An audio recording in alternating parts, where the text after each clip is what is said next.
Assalamualaikum warahmatullahi wabarakatuh. Bismillahirrahmanirrahim. Ila hadratin nabiyil mustafa Rasulullah sallallahu alaihi wasallam wa ala alihi wa sahbihi ajma'in.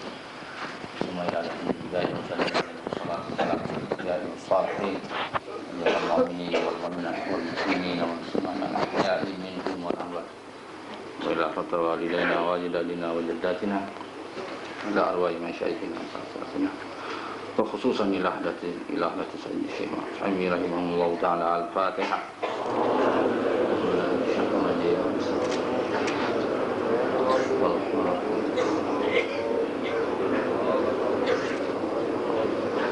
Sawabul ladzina an'amta 'alaihim.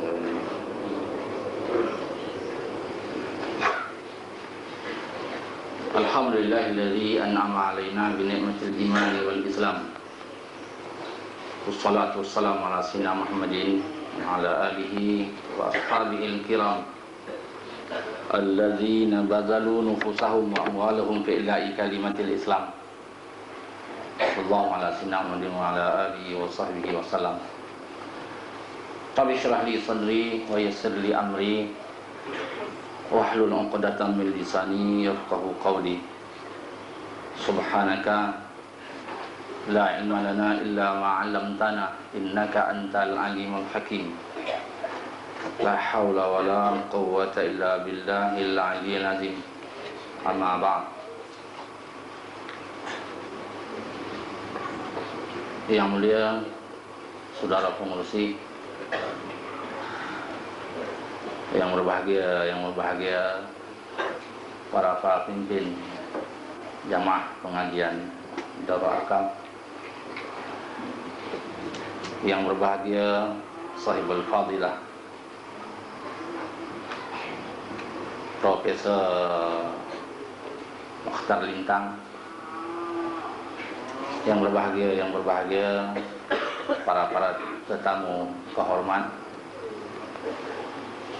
yang berbahagia para alim ulama, ustaz-ustaz, tuan-tuan guru, khususnya saudara-saudari, seluruh para hadirin yang dihormati sekalian. Marilah sama-sama kita panjatkan syukur kepada Allah Subhanahu wa taala, kerana dengan izinnya, dengan inayahnya, dengan hidayahnya, kita dari pada malam tadi lagi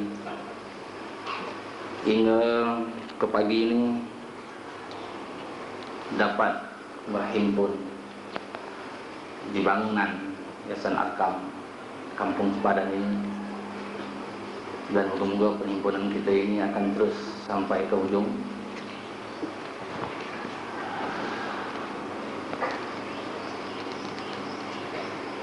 Dengan dapatnya kita berhimpun di bangunan ini, itu perhimpunan tahunan bagi jemaah pengajian Darul Arkam.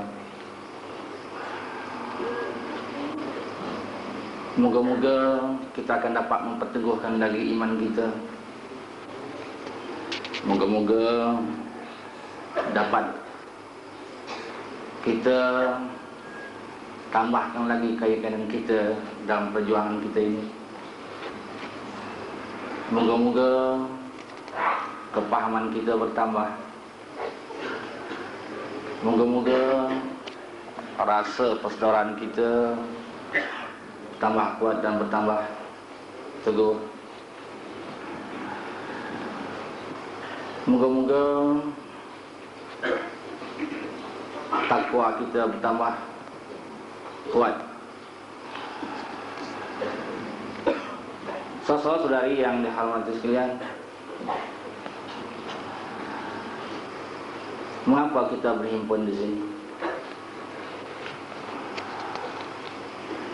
Kalau mengikut biasa di dalam perhimpunan besar seumpama ini yang dibuat ataupun yang dilaksanakan oleh setengah-setengah jamaah ataupun setengah perkumpulan,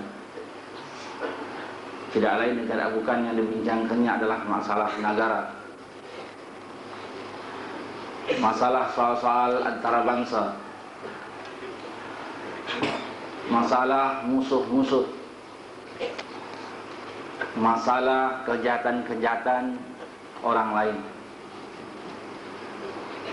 Tapi tidak ada kena-mengena langsung dengan diri-diri yang hadir.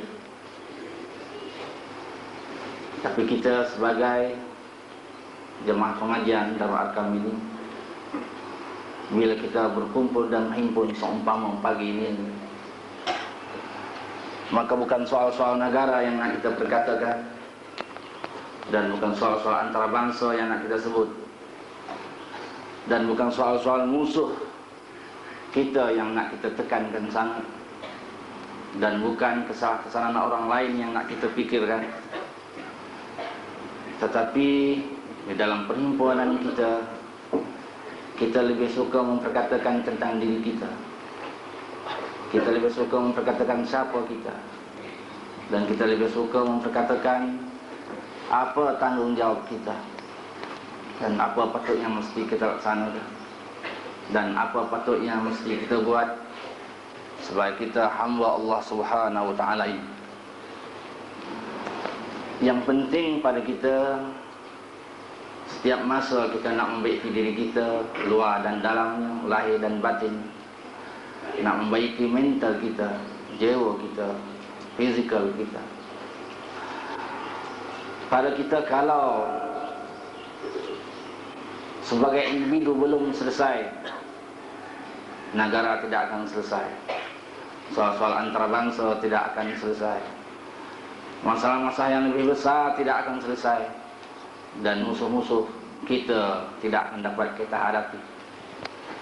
Tapi manakala kita sebagai individu muslim ini dapat membaiki dirinya, dapat melaksanakan tanggungjawab dan tugas-tugas dengan sebaik-baiknya sebagaimana yang Allah kehendaki, berdasarkan apa yang telah disebut dalam Al-Quran dan yang telah dijelaskan oleh sunnah Rasulullah SAW, maka modal individu-individu inilah yang akan dapat melaksanakan perkara-perkara yang lebih besar lagi, seperti soal-soal negara, soal-soal masyarakat, soal-soal antarabangsa, soal-soal dapat berhadapan dengan musuh-musuh.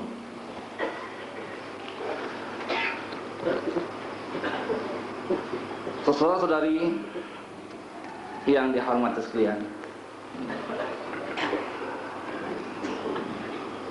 yang sebenarnya kita ini siapa, dan apa tanggungjawab kita yang Allah telah pikulkan kepada kita, yang mesti kita faham dan yang mesti kita laksanakan dengan sebaik-baiknya. Dalam pengajian-pengajian kita yang sudah, selalu telah kita perkatakan, manusia ini ada dua tugasnya. Manusia yang Allah cipta di atas muka bumi ini ada dua tugas, ada dua tanggungjawab. Yang pertama sebagai khalifah Tuhan di atas muka bumi ini. Ini telah dijelaskan oleh Allah dalam ayat yang selalu kita baca, Bismillahirrahmanirrahim, Inni ja'ilun fil ardi khalifah.